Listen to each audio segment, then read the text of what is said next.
Coming up today on At Issue, we've seen some severe weather this week and spring always promises more, so we'll have experts in our studio to talk about how to be prepared. We're also talking about the new way the National Weather Service notifies us about tornadoes and severe weather. Is it the best way?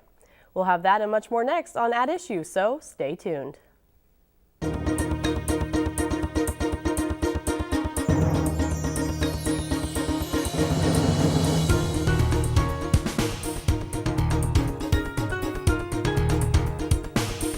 You've heard the saying, April showers bring May flowers, right? Well, showers have been plentiful across the area, as well as the rumbles of thunder and flashes of lightning.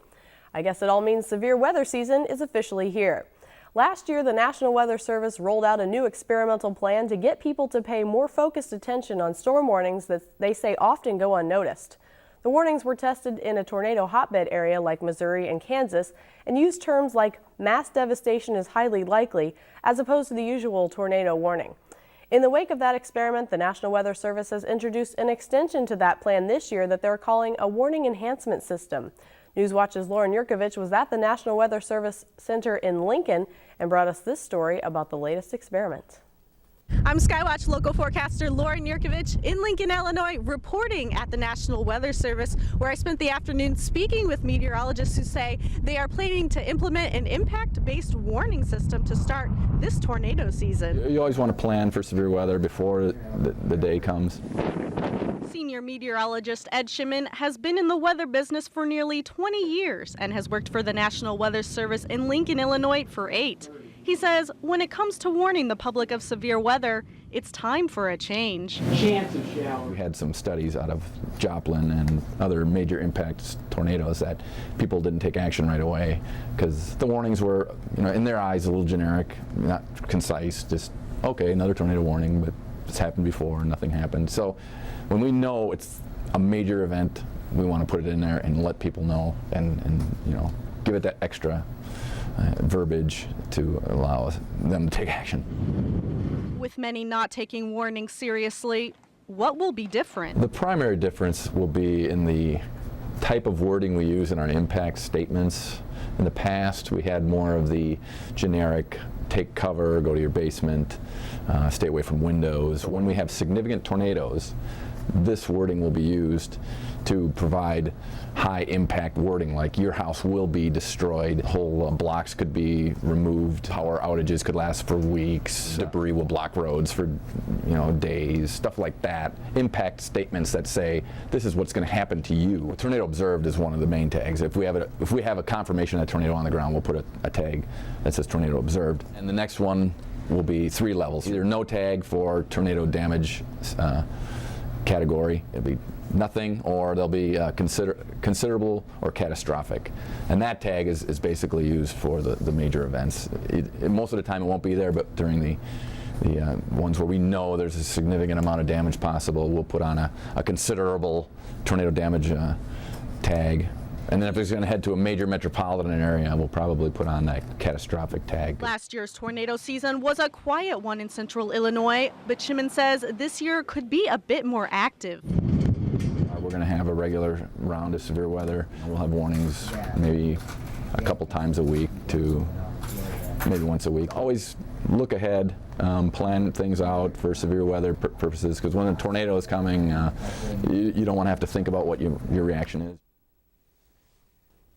Now, both the experiment from last year and the extension this year have had their cheerleaders and their critics. And to discuss more about the pros and cons of that, we have meteorologist Cameron Craig here in the studio with me, as well as Dan Ensign, Coles County Emergency Management Agency Coordinator. I thank you, gentlemen, for joining me. Dan will talk a little bit more about the weather preparedness and things later. But first, Cameron, let's get your take on this whole thing. I know you kind of... Well, just to give you an example, I've got some of the products that they're using and some examples. And this particular example here is a tornado warning. And basically it says significant house and building damage possible. Mobile homes completely destroyed if hit. Some trees uprooted or snapped. This is good information to understand, that this is a significant particular storm. Mm-hmm. But it's when we get to a catastrophic issuance, and that is This is a life-threatening situation. Again, this is just for the example of the show. And this is what they would say. This is what they would these say. Are categories, essentially, that they're going to be tacking on. These will be seen across the bottom of your TV screen. And issued through the internet. Okay. Anytime you get a little message from your iPhone or one of those devices, this could pop up. This is a life-threatening situation. You could be killed if not underground or in a tornado shelter. Right there, just the wording alone is quite scary. Yeah, it's quite forward. You know, I ask my students, how many of you are scared or know somebody that is scared of a thunderstorm, knowing, or you hear the word thunderstorm in the forecast? And several are. And in the past, there have been people that have been, they call a broadcast meteorologist crying in tears because when is the storm going to start? So this is, I understand what National Weather Service is doing. They're trying to get people to act. The problem is that I think it's a little on the harsh side. Okay. Dan, are you feeling the same way? I know you kind of heard about this and had some opinions as well. Absolutely. We teach or talk about, what do I do if I'm driving a car and I get this warning? Well, they can't get underground. There's nowhere to seek shelter. What we tell them to do is either stay in your car, get the lowest part of the car and ride it out, or get in a ditch and lay as flat as you can. Yes, we have a problem with people not taking it serious. But do we need to scare them to death to get them to start acting? No. I think that's going to cause more problems. Yeah, that's the other thing is that we couldn't get people to take action with the first issuance or the first style of watches and warnings. And so now we're using harsh words, harsh language, scary language to make that come across. But how many more times are we going to hear those things and then people just ignore those? So then what do we have to do next? Yeah, I was going to say, so is this in danger of going by the same token? Yeah, is this, over time it's scary, but the number of times that you hear it's like, it's the same thing, and hasn't impacted me. I got this warning for my particular area in the county. They said my house was going to be blown down, and it wasn't. That's right. So is there a solution then? I mean, is it just simply, asking people to always take it seriously, or what do you think we need to be doing? Well, I think that people need to take responsibility. When they hear this information go out, they need to take the action. You need to act quickly. I agree. So, it's kind of a scary situation that people, there was a broadcast meteorologist that I knew that said that, a person was complaining that, well, you're interrupting my programming. There's nothing happening here in this county. And then later on he called back and said, I'm sorry, yes, I'm glad you're informing the public of this because it did hit me. So, people need to take action, treat this seriously. Absolutely. When they get the warning, say we get a watch, tornado watch. A tornado watch means that the conditions are favorable for there to be one. This is they're going to have one, but the conditions are there that we could have one. When it comes in as a tornado warning, it means one's been spotted, either by a trained weather spotter or law enforcement or somebody that knows what they're looking at. You need to take cover. You don't need to run out on the front porch and look up and see the blue skies and say, well, there's nothing happening. Well, it's not here yet. You need to start getting to your shelter and take cover. Well, and that would be the point, the advanced warnings. Absolutely. It's the situation all around you. And, you hear people say, like you said, you hear them say, well, it never hits me. Well, I assume that this is the kind of thing that the one time you don't take shelter, yeah, you're in trouble. So you need to take it seriously every time. One of the things that we deal with, humans have a difficulty in understanding scale, and so that's that scale. Well, I don't see it around me, so it's not. They must be wrong. Absolutely. So it's people. When you hear it, they need to act quickly. Okay, and so let's talk a little bit about impact statements. Because that's what they were saying. They're putting these in categories, essentially, from the National Weather Service, kind of serious, pretty serious, catastrophic. That's right. So what are we actually going to see these this spring? I mean, are they going to be saying these things on screen? Yes. It's the program or the new system started April 1st. And so when it comes to a tornado warning, if it's catastrophic, based on spotter recognition or Doppler radar, then we will see these products. Okay. being issued. Is this changing, Dan, any of the way that you're going to be doing things, or is it just simply a change in linguistics? I think it's going to get my spotters out sooner. Okay. I'm going to have to put them out because if they're going to be putting out information that it's inevitable, or it's going to happen, or it's a great possibility it could happen, then I'm going to have to put my spotters out before they get the warning, so that they're prepared, they're in a position to see and start spotting. Okay. How many spotters do we have in this area? Trained weather spotters, I guess Well, everyone. as of tomorrow, I will have 50 spotters in Coles County that are all under my realm. They all have radio communications with my office. They are paged out on pagers or with texting capabilities. They're all trained. They've all taken the last class we had here at Eastern. And they're, I hate to say this, but they're ready to go. They're wanting to go. Last year was kind of calm.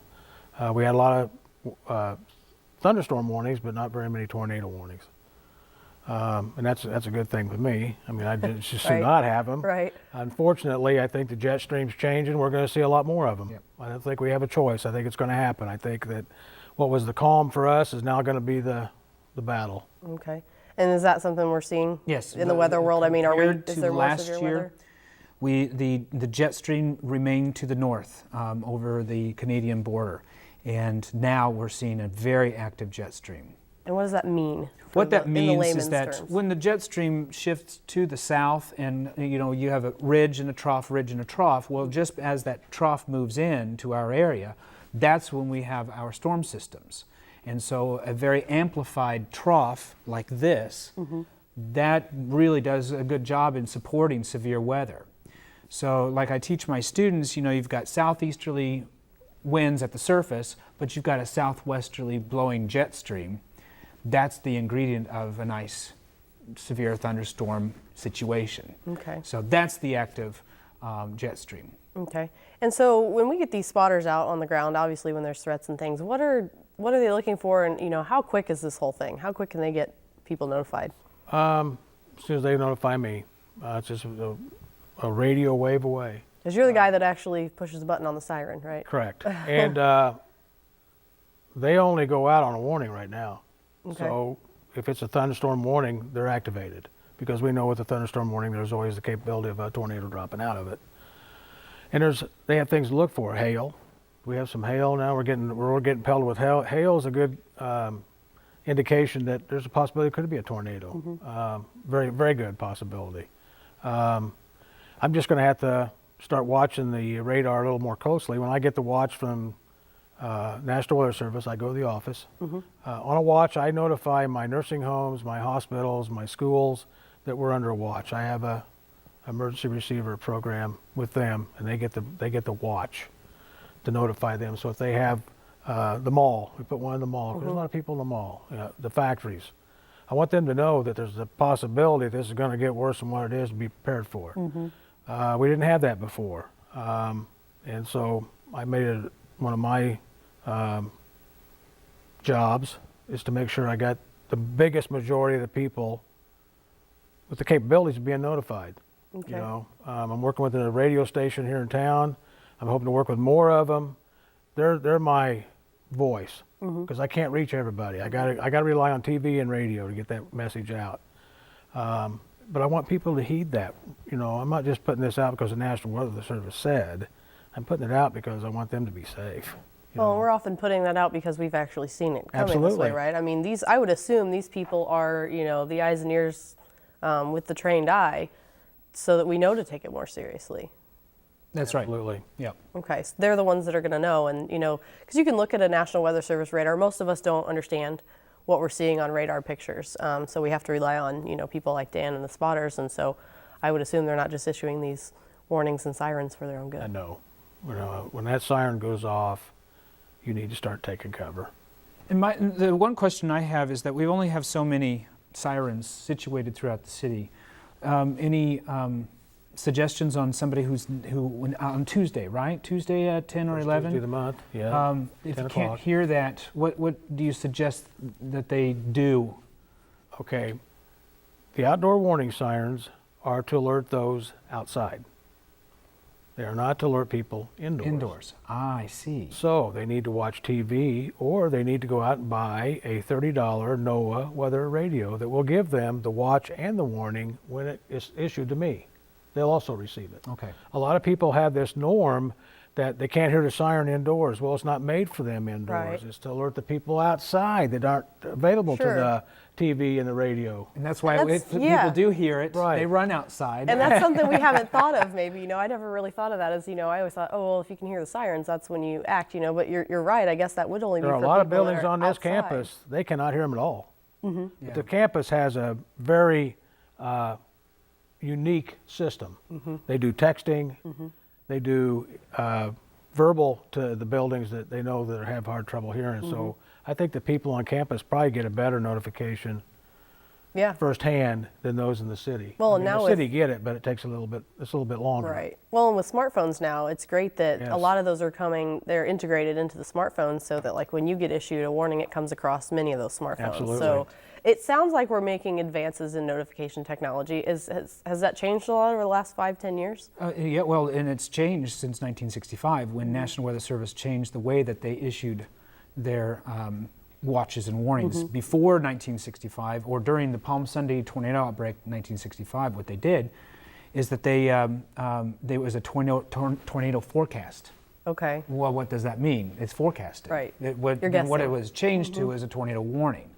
And so when the sirens went off, what did the people in northern Indiana do? They ran outside thinking, oh, it's the missiles coming. Oh, they didn't know. Yeah. So that's, that was the Fallout. problem. We got to get to our Right. fallout shelter. Exactly. And so they didn't realize that, those sirens were for weather as well. Okay. So awareness technology, and I assume even weather technology for those forecasting the weather has It has made gotten this the most accurate it's ever been. Well, now we've got the dual polarization Doppler radar, which allows us to see debris Okay. from the ground, and we can issue, a type of tornado EF scale depending on what we see. Okay. So, and that again is National Weather Service. Okay. And so this year, obviously, we said the threat is probably increased. We talked about the jet stream and that, it's likely that we'll have more weather. So what do we need to do now, for thunderstorms, for tornadoes, for anything to be more prepared? What would you like to see the people of Charleston? I would and like to see the Matthew doing? people in Charleston have a designated storage area in their house and practice going to it. Don't wait till the storm hits and then decide where you're going to go. It causes havoc in your house, especially if you have young children. They're screaming and yelling. They know that the sky's falling or going to fall. They want to get to shelter right away, and we don't know where we're going to go. We have never thought about it or talked about it. That needs to be practiced. It's just like having a fire escape Okay. during a fire. You need to have a place to go in your home for shelter. Or a tornado drill at school. Maybe you can have tornado drills at home. Absolutely, and practice it so everybody knows, okay, if this happens, we're going to the basement, we're getting underneath the stairway. Don't stop to pick up toys and stuff. Just get down there and wait the storm out. Yeah. Is there anything you can do for small children that you don't do for yourself? Is there anything, say you have a baby. I've heard people say, oh, put them in their car seats. Is that a thing? I've never heard that. Okay. I guess you might, if you can grab it and it's right there, it may be something you want. You can put them in it while you're instead of having to hold them. You just need to talk to your children and advise them or teach them that this is a possibility. This could happen. Yes, we're all going to be scared, but we're going to be safe. Okay. Well, and I assume too that it's just like any other emergency situation. You need to have certain supplies on hand Absolutely. in your home, because the reality of it is that if something catastrophic does happen, emergency responders are going to have just as a hard time getting to you as anything else. Absolutely. Is that right? That's right. What If kinds you're- of things should you have on hand? Well, let's say the power goes out.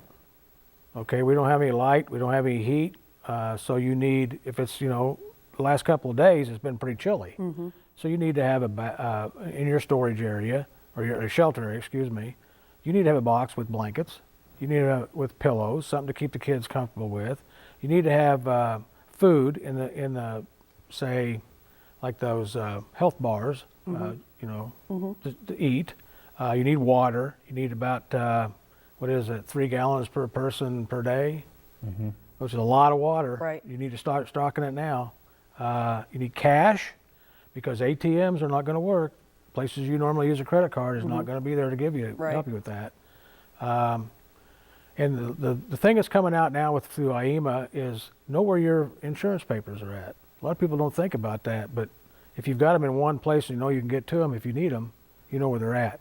You want to have a communications list of people who to contact, so they'll know how to get a hold of you, and you know how to get a hold of them to let them know you're okay. It's stuff you just need to sit down, put it together, tell everybody where it's at, make it in a box that you can take with you in the car. Make sure you have cash to buy gas for the car. I've heard backpacks are great too. That way you Absolutely. can pick it up and You go want with a change of clothing. You may not be able to get back in the house where Mm-hmm. the clothes are at. You know, Okay. it's just something you have to sit down and do. Not say, yeah, we need to do that. You That's need right. to do it. Actually do it. Yes. Yeah, because I'm sure just like at my house, I'm guilty. I will say it out loud. I don't have any of that ready to go at my house, and I have a small child, so it's something that we talk about it all the time, but actually going out and doing it would probably be better practice. We so. started the water shelter. I mean, saving the water. Mm-hmm. We're probably better prepared since I took this job than we were. I'm sure. Let's talk about what if I'm out and about and I see something. I'm not trained.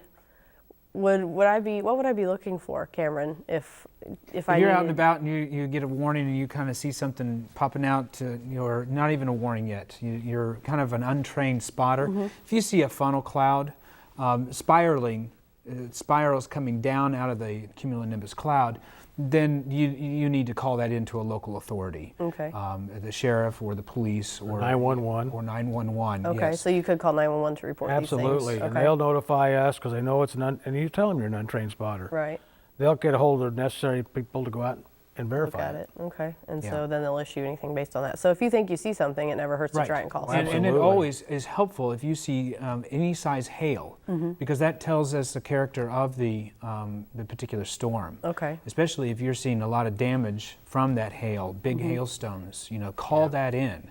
That's very important information. Even with flooding situations. That was where I was going to go next. Flooding situations, if your creek doesn't look normal, it looks very raging, you need to call that in so that a warning can be issued, or a flash flood warning, or anything, so that people are aware of it. So really what I'm gathering, from hearing both of you is that a great thing is communication. No matter where you are and even if you think that's, oh, it always looks like that after the rain, well, maybe you should tell someone else. So we're essentially getting the bigger picture of what the whole area is experiencing. And I assume that helps you make better decisions.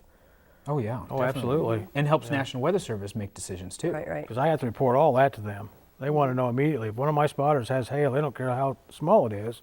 I need to notify him and tell him where he was at and his location, and they'll look it up on their new fandangled radar, and they'll show it up there too, and then they'll put the warning out also. The other thing, see, ground information is very important. Ground truthing is very important, because here in Charleston, that radar beam from Lincoln is 1 mile off the ground. Okay. And so there's a lot that can happen in between 1 mile up and the surface They won't see it. that they won't see it on radar. Okay. So that's why it's very important for, So really we're all contributing to the conditions, the forecast, everything Yes. when we're ground truthing. Yes. as It's a you whole community affair. One guy cannot take care of it all. said. Okay, so I need everybody's help.